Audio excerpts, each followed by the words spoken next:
Salut à tous les amis, on se retrouve pour une nouvelle vidéo, un petit vlog sur Avatar 2, La Voix de l'eau. Ah, on l'attendait tous celui-là, hein. Ça fait du bien de voir un film qui est vraiment, qui change complètement l'univers et qui met vraiment tous les autres blockbusters sur le tapis, hein, clairement. Non, c'est vraiment incroyable, la technique est folle. C'est vraiment une claque visuelle. Euh, ouais, c'est bien, hein. Enfin, allez le voir, salut. Voilà, vous avez eu une petite vision de ce que j'ai pu ressentir en voyant toutes les critiques élogieuses sur Avatar 2 sur YouTube. C'est jamais très approfondi alors que je pense qu'il y a des choses à en tirer de ce film et ce qu'il pose comme question sur le cinéma populaire américain. Alors j'enregistre cette voix off après avoir déjà filmé ma vidéo, mais je vais rajouter quelques remarques auxquelles je viens de penser. Vous m'excuserez par avance, mais j'ai tourné la vidéo le lendemain d'une grosse soirée de fin de tournage avec une bonne gueule de bois et très peu d'heures de sommeil.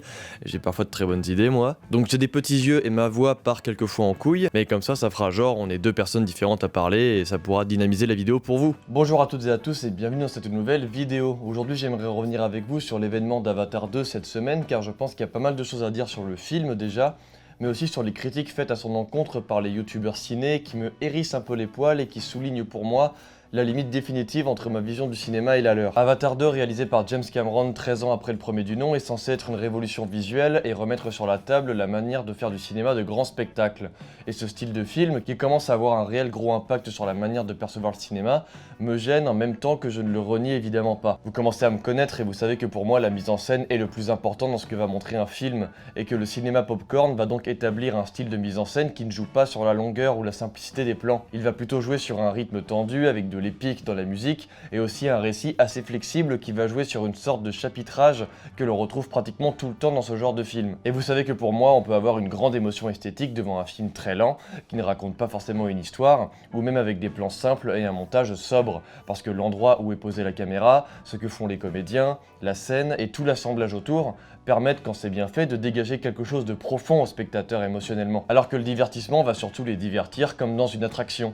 Et j'ai souvent peur que ce cinéma grand spectacle finisse par ternir un peu la façon de faire des films, et que peu de gens finissent par avoir la sensibilité d'un cinéma qui serait plus lent ou plus réaliste et qui n'aurait pas comme objectif de forcément les amuser. Mais laissons ça de côté, restons sur le cinéma grand public, car il serait stupide de comparer des genres qui n'ont pas le même objectif, autant économiquement, car il y a beaucoup d'argent à se faire pour rentabiliser la production, que artistiquement, vu que le film a vocation à être un spectacle visuel. Seulement voilà, parmi les défenseurs et même d'ailleurs les détracteurs d'Avatar 2, l'argument technique est très souvent le premier à être mis sur la table. Et j'aimerais dire un mot là-dessus. Le film a été acclamé pour son aspect technique, sur la manière dont Cameron et son équipe ont géré les effets visuels pour faire le film, mais d'autres ont aussi passé un mauvais moment au cinéma à cause de certains choix techniques pris par leur réalisateur, comme les changements d'images par seconde selon les plans. Pour ceux qui ne le savent pas, je vais vite, mais un film se tourne sur 24 images par seconde aux États-Unis et nous sur 25. C'est une norme historique qui se rapproche le plus possible de l'illusion d'un mouvement humain. Or, dans Avatar 2, certaines scènes passent de 24 à 48 images par seconde pour fluidifier certaines séquences. Alors je suis passé très vite dessus, mais pour certains c'est peut-être pas très clair. En gros, quand on filme en 24 images et qu'on double en passant à 48, l'image est plus propre, mais elle peut être aussi ralentie. Pourquoi ? Parce qu'il y a ce qu'on appelle le shutter dans les caméras. C'est l'obturateur qui va laisser rentrer les images à la vitesse demandée. Alors en pellicule c'était très concret, mais en numérique tout se fait maintenant via un programme un peu informatique. Mais quand on filme par exemple à 24 images par seconde, on met le shutter de la caméra à 1/48e. Il va donc tourner à bonne allure et correspondre aux 24 images. Mais si on laisse le shutter à 1/48e et qu'on se met à tourner en 48 images par seconde, l'image filmée va alors être beaucoup plus fluide puisqu'il y a plus d'images à la seconde et donc plus de netteté et d'illusion de fluidité. En général, on fait ça pour créer ensuite ce qu'on appelle le slow motion, c'est l'image au ralenti. Car comme il y a plus d'images et que l'obturateur reste à même allure qu'à 24, c'est possible. Alors c'est pas très clair, je veux pas trop digresser sur la technique, j'espère vous en faire une vidéo plus claire un jour. Si on met un shutter speed à 1/50e, ça veut dire que chaque image qu'on va enregistrer aura été exposée à la lumière pendant 1/50e de seconde. Explication, si vous partez d'un shutter assez bas, je veux dire n'importe quoi, 1/10e de seconde, ce qui est relativement bas quand même, hein. Du coup, vous ouvrez votre obturateur, la lumière rentre et imprègne votre plan film, okay, et vous fermez votre obturateur. Et toute la lumière qui a pu rentrer s'est imprégnée dans votre film. Seulement, s'il y a quelqu'un qui est en train de bouger au moment où vous étiez ouvert, eh ben, il va apparaître flou. Pas flou, genre un flou flou, mais un flou de mouvement. Pas un flou, c'est rigolo, pas un flou. Non, ce sera un flou de mouvement, il y aura ici une traînée derrière lui. Ça, c'est le résultat que ça va donner en photo. À l'inverse, si vous avez un shutter assez rapide, un millième, tac tac, vous devrez vous fermer direct, la lumière imprègne, il y a moins de lumière qui rentre forcément, mais du coup, si quelqu'un est en train de bouger, il aura des contours beaucoup plus nets. Ça, c'est les règles de photo. Alors pourquoi je parle de la photo? Parce que simplement, l'image animée, le film, c'est juste 25 photos mis bout à bout toutes les secondes. Mais dites-vous qu'en augmentant le nombre d'images par seconde, on fluidifie le mouvement qui ressemble presque à une image de jeu vidéo d'aujourd'hui. Et Cameron varie en fait dans le film, certaines scènes sont à 24, d'autres à 48. Et c'est effectivement un peu étrange comme décision, mais moi ça ne m'a pas spécialement dérangé. Voilà, aspect technique refermé, je précise ça car certains comme Durandal se sont offusqués de ce choix. Mais bref, passons. Et donc pour ceux qui l'ont acclamé, beaucoup ont jugé le film sur sa technique, sur la manière dont est l'eau, comment sont les visages, les scènes en profondeur, etc. Et pour moi, c'est un problème. La technique d'un film ne devrait pas être un argument pour justifier la qualité de ce dernier. Ça peut être très beau visuellement, tout en étant vraiment mauvais dans sa mise en scène, tout comme l'inverse est possible. Et d'ailleurs, un plan compliqué et impressionnant, comme un plan séquence, peut être totalement gâché par la pauvreté de la mise en scène, malgré la prouesse technique que c'est. Et ça me gave d'entendre ça de toutes parts, alors qu'il y a pour moi beaucoup de choses qui sont bien dans le film, mais aussi pas terribles. Et il a le mérite d'être un peu intéressant à analyser. Je trouve que ça en dit beaucoup sur la façon de percevoir une œuvre spectaculaire au cinéma. Et que plutôt que de vivre le rendu en tant que tel, on se dit « Oh là là, c'est tôt, ils ont dû en mettre du temps pour la faire, qu'est-ce que c'est beau » ou bien « Waouh, t'as vu ce plan séquence de 40 minutes ?» Alors attention, je sais que la com du film y est aussi pour quelque chose, elle a beaucoup tourné autour de l'aspect technique révolutionnaire, et c'était d'ailleurs pareil pour Top Gun Maverick, où toute la com jouait sur le fait que Tom Cruise et son équipe étaient réellement dans les avions pour les scènes de vol. Mais on va y revenir car je pense que je vais un peu comparer Avatar 2 à Top Gun sur son aspect spectaculaire. Donc comment se passe Avatar 2? Qu'a pu faire Cameron avec ses 250 millions de dollars? En termes de qualité visuelle, tout le monde l'a donc dit et redit et c'est effectivement très réussi, mais pas tout le temps mis en avant par la mise en scène. Les séquences qui se passent sous l'eau par exemple sont magnifiques et le montage est suffisamment sobre pour faire vivre l'expérience esthétique au spectateur. L'initiation de la famille Sully qui découvre l'univers de l'eau est assez impressionnante à ce niveau-là. Les couleurs, la lumière et la musique subtilement amenée apportent beaucoup à certaines séquences, comme la rencontre entre le jeune frère et le gros monstre marin. Mais la première heure par contre, qui se déroule dans la forêt et sert d'introduction au film, est très différente. Les scènes sont parfois un peu illisibles dans le montage, il y a quelques cuts un peu étranges, et tout est assez vite évacué malgré toutes les prouesses techniques et visuelles justement qu'on peut remarquer, notamment sur les visages des comédiens où les émotions et les petits détails sur les visages sont bien plus subtils et cohérents que dans le premier. Chose que je me suis d'ailleurs dite pendant 15-20 minutes de film, où je me sentais assez extérieur à ce que je regardais à ce moment-là. Et j'ai souvent eu la sensation dans cette première heure qu'il cherchait vraiment à nous montrer ce qu'il était capable de faire, mais sans vraiment immerger le spectateur. Et quand je me mets à sentir ça, pour moi le film rate son effet d'impact visuel. Mais une fois que la famille migre vers le peuple de l'eau, tout est plus limpide dans la mise en scène et le montage. Ça prend plus son temps d'installer l'univers, les relations, les décors, la lumière. Ensuite, il faut quand même noter qu'il y a du très bon grand spectacle, notamment la dernière heure du film avec cet ultime baston qui dispose de quelques moments très bien découpés, très bien mis en scène et qui apporte ce matérialisme dans les mouvements qu'il manquait, je trouve, dans le reste du film. On sent la force des poings, la puissance des créatures, les impacts des balles, des flèches, là où le reste du film restait très tatillon et pas vraiment impactant dans les autres scènes de bagarre. C'est aussi d'ailleurs ce que j'avais beaucoup aimé dans Top Gun Maverick. Tout le film dispose d'une mise en scène qui te donne presque le tournis en salle, car les séquences de vol sont magistrales, on sent la puissance de l'avion, sa ferraille, les conséquences de la vitesse sur les corps. Alors j'admets que c'est difficile de faire ça sur un film presque entièrement numérique, et ça fait du bien dans un blockbuster de sentir les coups. Je tiens quand même à préciser que même si effectivement il y a des scènes d'action très sympas, elles ne sortent pas du lot de ce qui peut se faire niveau chorégraphie ou niveau mise en scène. On reste dans quelque chose d'assez formaté. Ce qui change, c'est la façon dont Cameron joue avec cette norme pour offrir des situations parfois un peu jouissives, comme le monstre marin qui se met à chasser le chasseur, mais il y a quand même beaucoup de séquences où l'action est un peu brouillonne.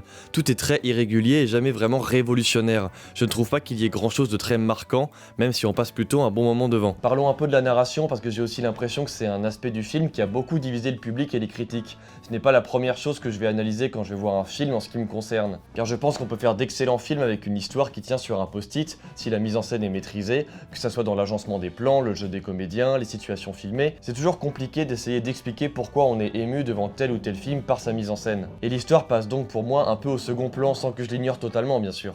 Mais pour Avatar 2, le récit est une partie intégrante de la mise en scène, puisque Cameron aborde une narration épique et très classique dans les blockbusters. La trame est donc très prévisible, mais ce n'est pas nouveau dans son cinéma, c'est qu'il arrive à prendre des sujets complexes pour les simplifier suffisamment pour que ça reste survolé, mais pas non plus complètement évacué. L'occasion pour lui de surtout s'occuper de sa mise en scène, et de soulever des émotions fortes en passant par des thèmes pas forcément surdéveloppés.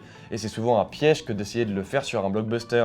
The Batman par exemple perdait un peu de son rythme et de sa puissance à cause de sa volonté de vouloir vouloir être beaucoup plus complexe que les autres, ce qui le rend très irrégulier et pas forcément très réussi dans sa narration et ses questions qu'il pose.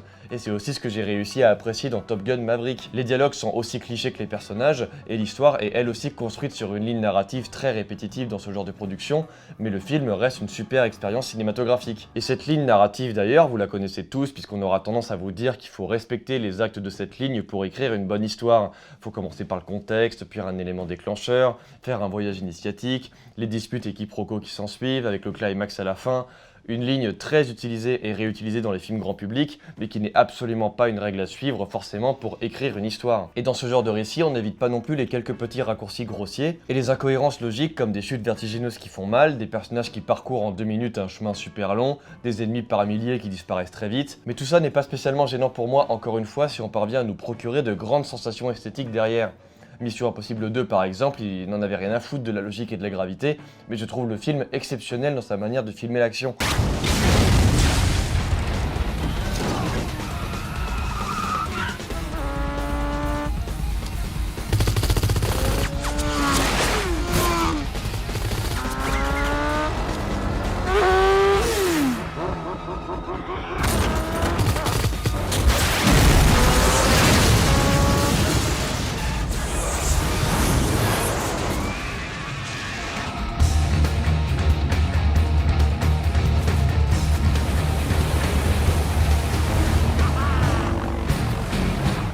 Pareil pour certaines séquences de Time and Tide qui vont chercher dans l'abus de mise en scène, mais qui rendent l'action absolument folle.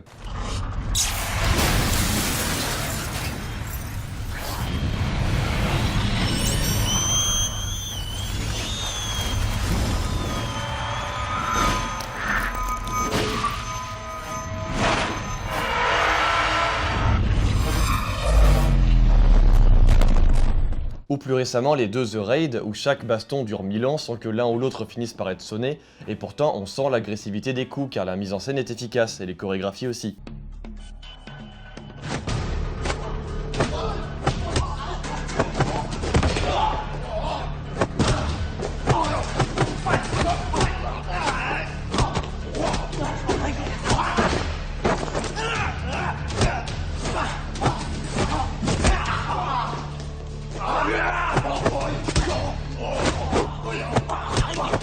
Mais bref, pour autant, je trouve que Cameron s'aborde des thèmes dans Avatar 2 pour laisser place à d'autres choses pas forcément très utiles et qui plombent un peu le rythme, ce qui fait que la durée du film n'est pas vraiment justifiée. La question du père et sa vision archaïque de la famille qui s'oppose à celle de ses enfants par exemple, ou le traitement de la méfiance envers des peuples étrangers, la relation entre Spider et son père spirituel, tant de thèmes très peu mis en avant par la mise en scène qui a tendance à trop paralléliser dans le montage des moments qui sont censés se dérouler en même temps. Par exemple, on va souvent revenir sur l'arrivée progressive du méchant vers la famille de Sully, le héros, mais ces séquences ne sont pas hyper intéressantes. Elles ne font qu'accentuer le fait que le méchant est vraiment méchant, alors que je pense qu'il y avait clairement moyen de développer un peu plus la situation dans laquelle se trouve Spider. Sans forcément y rester des heures, sans forcément complexifier, mais juste essayer de développer un peu plus. Le film ne le fait pas, du coup la fin à ce niveau-là n'a pas beaucoup d'impact. Et tout le montage du film fait que les relations ne prennent jamais vraiment d'importance. Il y a même parfois des scènes qui sont coupées, qui empêchent d'avoir une meilleure compréhension, il y a des cuts un peu bizarres. Cameron choisit par exemple aussi d'ellipser des moments où la famille voyage, en faisant un montage classique qui essaie de marquer la durée du trajet à travers juste quelques plans qui s'enchaînent avec la musique, mais on ne sent jamais que le voyage est long et difficile. Donc quand ils arrivent et qu'ils rencontrent le peuple de l'eau, on a un peu la sensation que c'était la porte à côté. Et la proximité entre les personnages stagne un peu. Ce sont vraiment des détails, mais je trouve ça dommage car il y avait un très gros potentiel sur ces thèmes abordés qui restent finalement très enfantins dans leur construction, plus que survolés. Cela dit, ça m'a plu que le film prenne au sérieux son univers et ses personnages. Ça fait du bien de voir un blockbuster qui ne fait pas des blagues toutes les 20 minutes en se prétendant sérieux et qui va jusqu'au bout de son histoire. Et c'est ça aussi qui m'a plu à la fin du film, c'est que même si je trouve qu'il y a beaucoup de choses à redire dessus, je l'ai trouvé intéressant. Et c'est cool de remarquer que cette année, les gros blockbusters qui ont fonctionné sortent un peu du lot des films Marvel. Top Gun Maverick, Avatar, qui sera sûrement un succès aussi je pense, même Everything Everywhere All at Once, que je n'ai pas trouvé non plus incroyable, mais qui avait cette audace d'assumer le grand n'importe quoi. Même si je n'ai pas l'impression d'avoir vu une révolution, le fait que je sente de nouveau des frissons, un intérêt pour les blockbusters, me fait dire que l'avenir de ce cinéma risque d'être prometteur, et que peut-être qu'on finira par avoir des films originaux, à la mise en scène différente, et qui essaiera de s'élever vers le haut après des années de tangage. Après, néanmoins, on peut aussi se poser la question de savoir si Avatar 2 n'est finalement pas plutôt la représentation de la dégradation du cinéma populaire américain.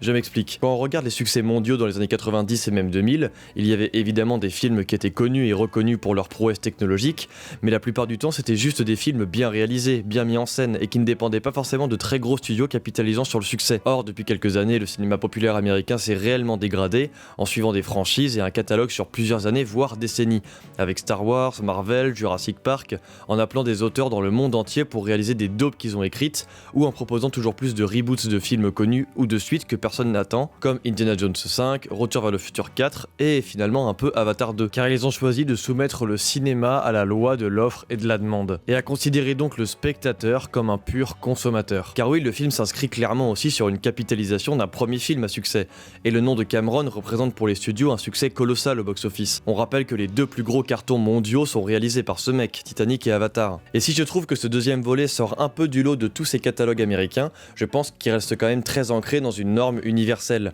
L'action filmée est parfois efficace mais n'est pas très personnelle, tout comme l'histoire ou bien même la mise en scène. Ce qui me fait dire que si on arrive à trouver Avatar 2 bien, c'est parce que la concurrence aujourd'hui est en fait très mauvaise. Ça fait des années que les grosses productions américaines formatent des films à franchise et se ressemblent presque tous sur l'aspect scénaristique et de mise en scène. Alors finalement, plutôt que de voir ce film ou bien Top Gun, et lui là le titre est long et chiant, comme des symboles d'espoir de renaissance du cinéma populaire américain, je pense que le problème pourrait se poser dans l'autre sens, et on pourrait se dire que le fait de les trouver différents et super à côté de ce qui sort reflète la mort du cinéma populaire américain, globalement possédé par une seule entreprise qui ne cherche qu'à faire du profit sur des films à succès, alors qu'en soi, Avatar et Every Machin ne sont pas des films qui sont si excellents que ça peut-être. Je mets tout de même une réserve sur Top Gun que je trouve pour le coup vraiment bien. Avatar 2 se démarque quand même du lot et reste un film intéressant avec des séquences qui arrivent à associer prouesse technique et émotion esthétique. Preuve que cela est possible, mais s'y attarder pendant le film, pour moi c'est une preuve de manque d'intérêt pour le cinéma à mon sens.